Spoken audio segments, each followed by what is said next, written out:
encourage un meilleur accès des deux parents aux enfants. Pour répondre à ces besoins, une nouvelle forme de garde est en train de se développer, la garde partagée. Dernièrement, nous sommes allés voir comment se pratique ce nouveau mode de garde.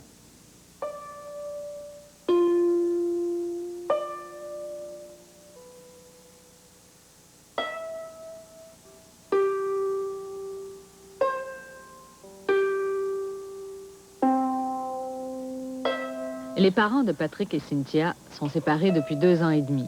Rien de très original si on considère qu'un couple sur 3 au Canada est divorcé. Par contre, Patrick et Cynthia font partie des rares familles au Québec, moins de 5 %, qui vivent la garde partagée. Papa? Oui? Peux-tu venir ici de te garde? Cette nouvelle forme de garde vise à offrir un maximum d'accès du père et de la mère aux enfants. Dans un premier temps, la garde conjointe accorde la responsabilité légale des enfants aux 2 parents. Toutes les décisions concernant les enfants se prennent à 2. La garde partagée, elle, va plus loin. On se partage aussi la présence physique des enfants. Le verbe obéir aux 3e personne du singulier, au présent. 3e personne singulière au présent, c'est que faire ou finir? Obéir. L'obéir. O-B-E, accent aigu, I-T. Jacques Corbin, comme plusieurs pères, y a vu la seule façon de ne pas perdre la garde de ses enfants. Jamais il n'aurait accepté de devenir père à temps partiel. Mais il a dû faire face à beaucoup de réticences, d'objections et peu d'encouragement de la part de son entourage et tout particulièrement des avocats. Je rencontrais des personnes, puis je disais, bon, ben, je vais avoir une garde partagée. Alors, toutes les personnes que j'ai rencontrées qui avaient des enfants en général, j'ai pas trouvé une personne qui disait une bonne chose. On avait des arguments comme, bah, t'as jamais fait à manger, genre, ça va être terrible. Tu t'es jamais occupé d'une maison, ça va être terrible. Il n'y avait rien que... C'était par rapport à vous, père, qui devient... Oh, mais il y avait aussi au niveau des maison. enfants. Il y avait des enfants, là, ils disaient, bon, ce qu'on entend le plus souvent au niveau des enfants, mais ils vont être invalides, ça n'a pas de bon sens. Ils vont changer de milieu, ils n'ont pas les mêmes amis, puis... Mais personne, les seuls appuis que j'ai eus, là, et c'est assez curieux, c'est des personnes qui n'avaient pas d'enfants qui disaient, ce serait une bonne chose, oui. Des gens qui me connaissaient, qui disaient, bon, ben, je pense que tu serais capable, puis... moi, j'en étais convaincu, mais ça le fait dire, c'est encore mieux. Je peux manger mes oignons. Jacques Corbin avoue ne pas faire partie de la génération des nouveaux pères qui ont appris à partager les tâches de la maison. Son rôle était plus traditionnel. La garde partagée l'a donc forcé à faire de nombreux ajustements et à tout prendre en main. J'ai commencé les premiers temps à faire à manger, bon, puis même encore, j'ai mon livre, j'ai mes livres de recettes, là. Puis à un moment donné, je fouille dans mes livres de recettes, puis ça s'apprend, Sauf qu'avant, c'était peut-être, dans l'esprit des gens, c'était un rôle qui était dévolu à la femme à 100 %. Mon père savait rien faire, la cuisine, tout ça, puis premièrement, donner des tartes, toutes sortes d'affaires pour qu'il se organise. Mais quand je l'ai vu entrer dans ses livres de recettes, je m'inquiétais plus partout. Je suivais tout, puis t'es tout Fais-tu de la bonne cuisine? Ah oui. Oui, Bon. il est bon. Ouais. Chaque couple peut adapter la garde partagée à ses besoins et à ceux des enfants. Certains optent pour une année chez l'un, une année chez l'autre. D'autres alternent tous les 6 mois. Mais plus fréquemment, on choisit les courts séjours d'1 semaine, ce que pratiquent Jacques Corbin et Solange Brassard. Solange avoue avoir vécu cette solution assez péniblement à ses débuts. Ayant elle-même pensé demander la garde complète de ses enfants, elle s'inquiétait de l'absence de Patrick et Cynthia 1 semaine sur 2. Au début, je l'appelais souvent. J'appelais souvent. As-tu habillé les enfants? Il fait froid, il fait moins 30 ce matin. Oui, je vais dire oui. Et as-tu pensé à telle chose? Petit à petit, j'ai vu que quand j'appelais, Jacques me disait oui, j'ai pensé. Puis les enfants me disaient, maman, tu sais, papa est aussi pire que toi. Hein? Il est rendu qu'il nous demande, il nous fait habiller plus que toi, puis il nous demande aussi souvent que toi si on a pris telle affaire, si on a bien pensé à nos boîtes à lunch et tout. Tu sais, moi, je m'imaginais qu'il ne penserait à rien. Mais effectivement, au bout d'un certain temps, j'ai vu que les enfants étaient bien habillés quand ils allaient à l'école, qu'ils avaient leur lunch, qu'ils avaient normalement, qu'ils pensaient les coucher à telle heure, puis que, franchement, ils faisaient très bien ça.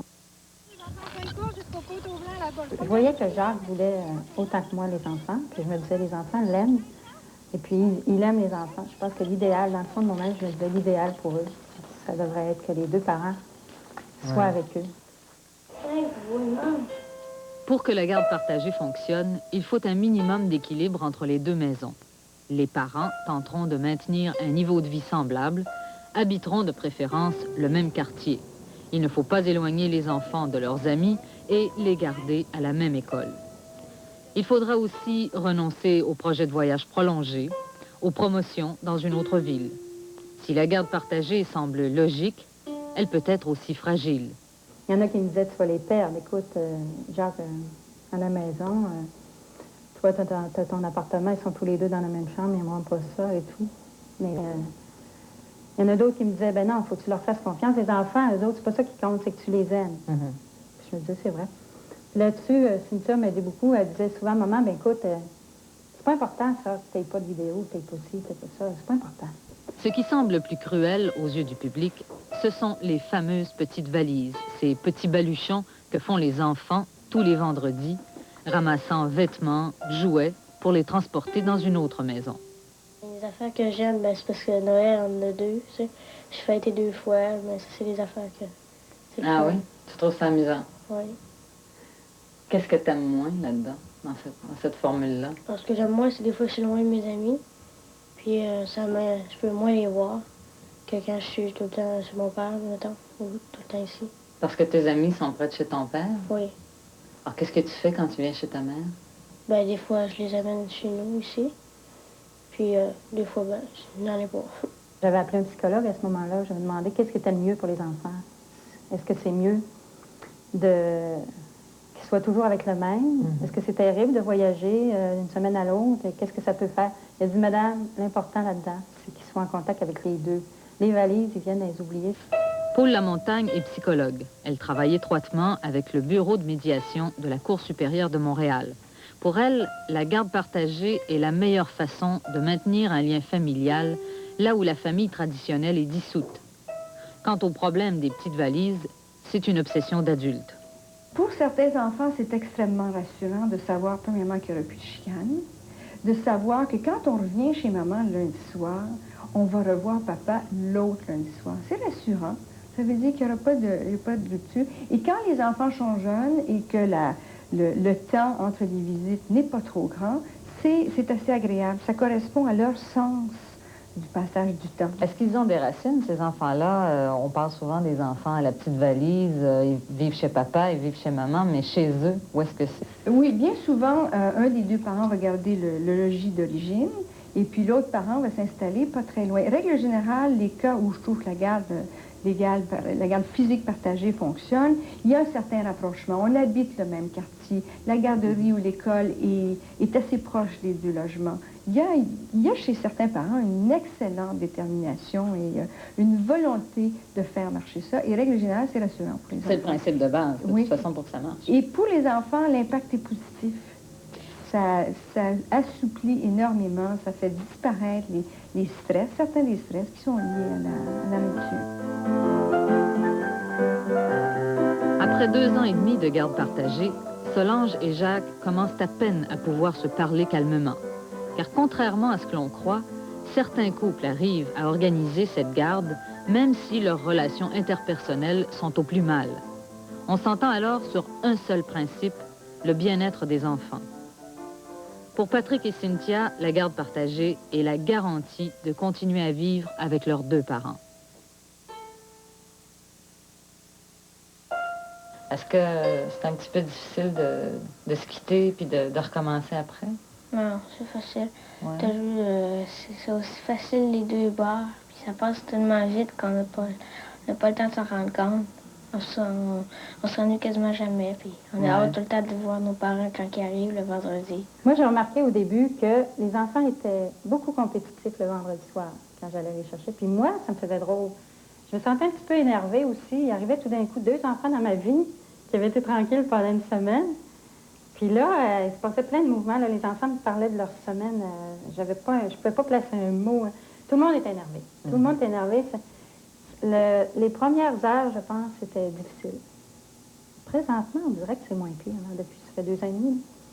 Je note que le choc est moins intense. Ils sont plus habitués à la routine. Oui. Même moi, là, ça... Mais ça me fait encore quelque chose quand ils partent. Ça commence, donc quand t'arrives avec l'auto, puis ils sont dans la fenêtre, puis t'as 2 grands sourires, 2 grands... Puis là, tu les vois arriver avec leur bagage, puis on s'est embarqué dans l'auto, là, ça recommence là, dans sa placotte, ça compte.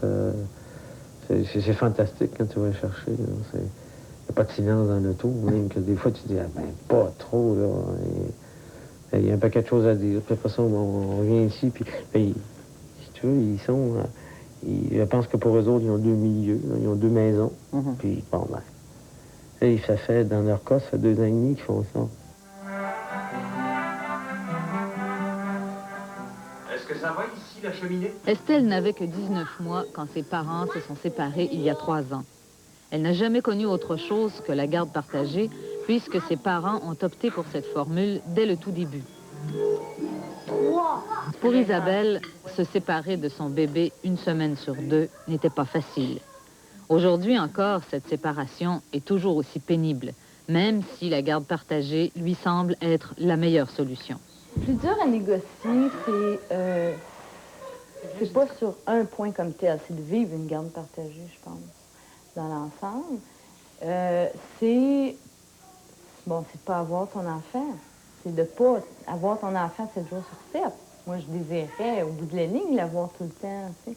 Puis en même temps, ben, je me dis, son père est là, elle est là, fait que je peux pas empêcher cette relation-là. Fait que c'est par ce biais-là que ça se fait. C'est un peu comme, bon, mais c'est évident que je peux pas couper ça, fait que j'en prends mon parti.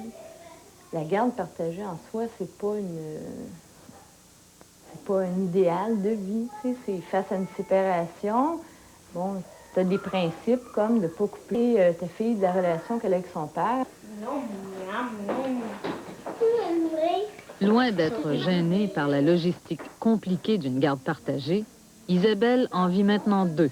Son nouveau conjoint, Marc, est lui aussi séparé et en garde partagée de son côté. Marc Legault fait partie de cette nouvelle génération de pères qui ont décidé de se battre pour avoir un plus grand accès à leurs enfants. Les 2 voulaient la garde partagée, mais c'était pas clair c'était quoi le partage. Ça, je pense, c'était le point qu'on a dû discuter sur le tas, puis ça, c'est difficile. Quand tu connais pas c'est quoi une garde partagée, il faut que tu partages plus que des horaires de vacances, de fin de semaine, de sortie ou de gardiennage. Tu sais, c'est un enfant, c'est une vie, puis c'est aussi l'éducation de l'enfant. Pour moi, l'arrivée des nouveaux pères s'inscrit quand même, comme j'ai dit, dans une foulée sociologique là, qui a fait que les relations hommes-femmes ont changé, y compris les relations en tant que couple, mais aussi les relations en tant que parents.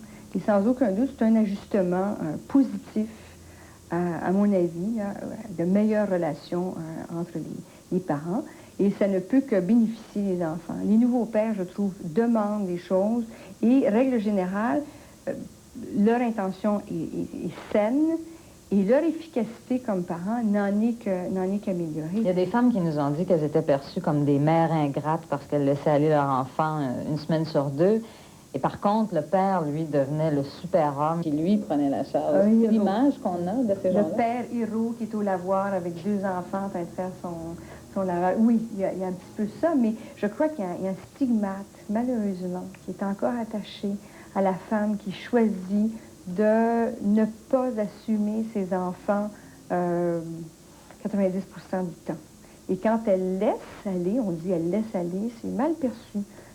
Alors que finalement, ça reflète quelquefois un désir très sain, à mon avis, de permettre à l'autre parent d'avoir accès à l'enfant et de permettre aux enfants d'avoir ce contact avec l'autre parent du sexe masculin.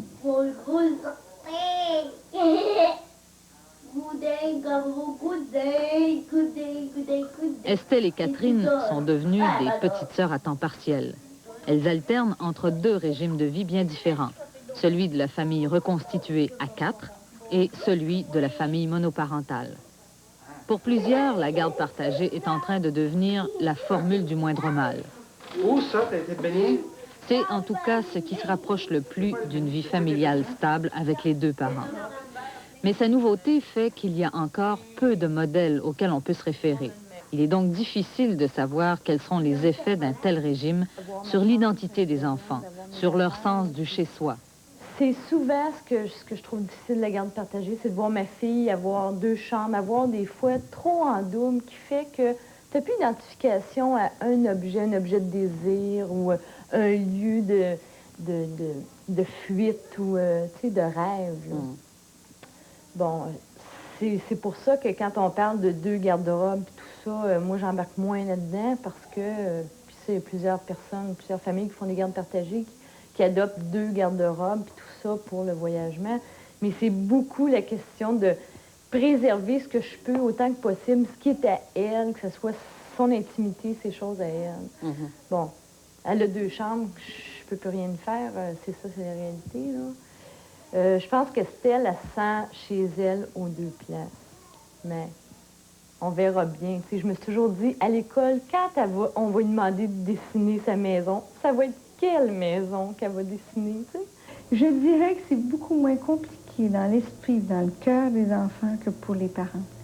Les enfants, eux, ne mettent pas de nom sur les choses. Ce sont des relations, ce sont des rapports. Mais ils n'essayent pas de définir ça intellectuellement comme nous, on va essayer de le faire. Et de règle générale, ils vont trouver leur place là-dedans. Qu'ils aient 3 grands-mamans, à certains moments, eux, ça ne les dérange pas. Pour qui c'est difficile? C'est pour les parents qui doivent conjuguer les visites aux fêtes, les cadeaux, ces choses-là. Mais pour eux, de règle générale, ça ne leur rend pas la vie à ce point difficile. Si les relations sont harmonieuses, évidemment. Je pense que tu m'as joué un tour, ça se peut-tu? Mary. Yann et Dominique, âgés de 4 et 8 ans, ont pris l'habitude depuis plus d'1 an de faire la navette chaque vendredi entre leur père et leur mère. Les enfants passent déjà par des périodes tellement difficiles lors d'une séparation ou d'un divorce que si on peut minimiser les impacts ou enfin, les difficultés auxquelles ils vont avoir à faire face, bon, on le fait. Puis je pense que la garde partagée, c'est une des façons de minimiser ça. Si je me demande des enfants qui perdent quasiment un parent, carrément, ou qui le voient une fin de semaine sur 2 ou quelque chose comme ça, ce qui est quasiment l'équivalent de le perdre, là, ça doit être beaucoup plus difficile que de vivre une garde partagée. C'est bizarre parce que j'ai hâte d'y revoir, mais je m'ennuie pas des autres. Fait que je m'ennuie pas, disons, du parrain que j'ai pas vu pendant une semaine. Parce que, tu sais, je peux les appeler, mais moi, je crois, là, je suis pas sûre. Je trouve quand même ça bizarre que je m'ennuie. Comme je dis que je m'ennuie, mais je m'ennuie, oui, mais c'est comme si j'ai pas le temps de me rendre compte que je m'ennuie.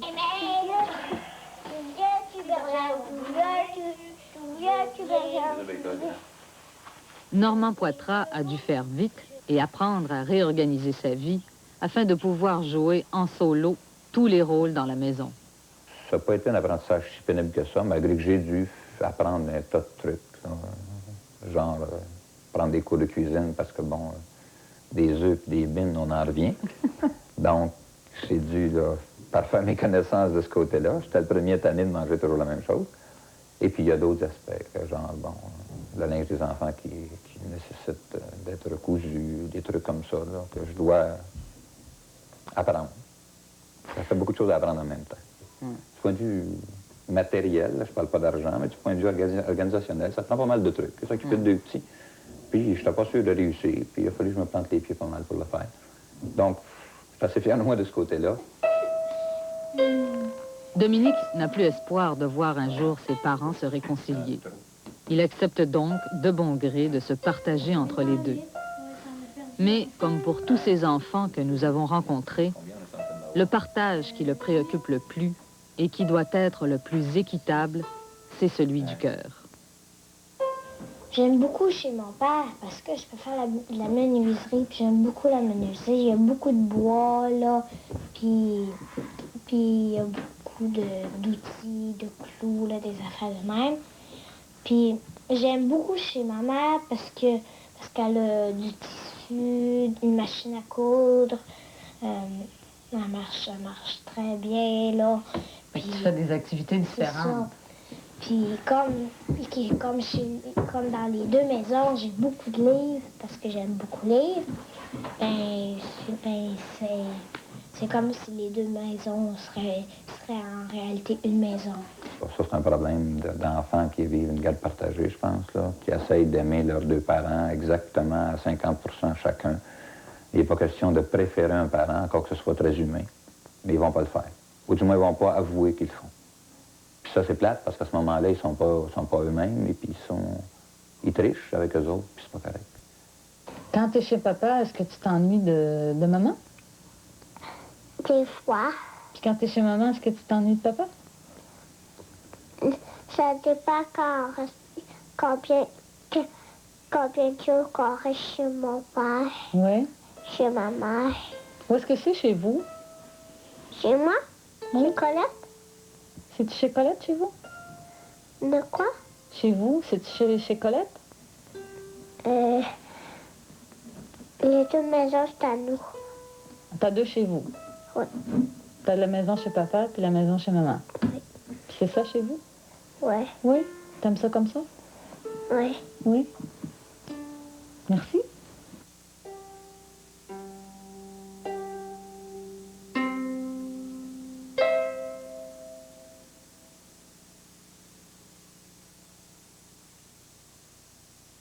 Le film de Denis Arcand,